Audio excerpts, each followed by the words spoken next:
Pemirsa, siapa yang tidak kenal dengan suling Bali yang merupakan salah satu instrumen gamelan yang keberadaannya masih eksis sampai saat ini. Siapa sangka bambu pendek yang tidak berguna mampu diolah menjadi alat musik bernilai ekonomi.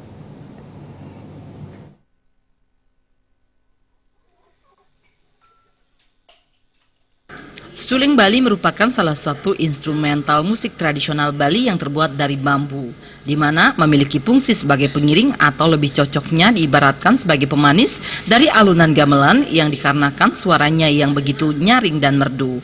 Biasanya suling identik dengan gamelan Bali, yaitu rintik yang akan digunakan sebagai pengiring tarian joget Bali.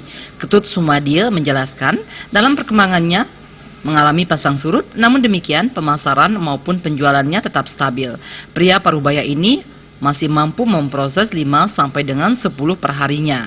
Kadang-kadang dirinya mengajari anak-anak untuk mempelajari cara membuat suling tersebut. Produk suling Ketut Sumadil tidak hanya laku di Buleleng tetapi juga dijual ke mancanegara dengan harga yang relatif berkisar antara Rp75.000 sampai dengan Rp200.000. Masalah suling yang dikirim ke Gianyar, belah batu di Pandi Gabler, Lungkung Banjarangkan. Yang kedua, bisa masih ada tamu ada uli Belanda, uli Perancis, uli Inggris. Nah, ini sama tuanya mau berayu uli dini, uli salah sangker, jaga-raga, wow, karena bertegaling nggak seluruh. Pokoknya Kabupaten Buleleng.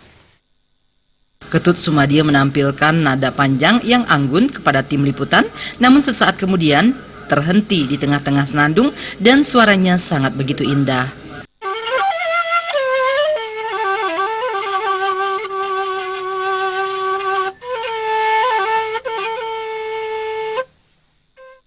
Komang Yuda, Bali TV.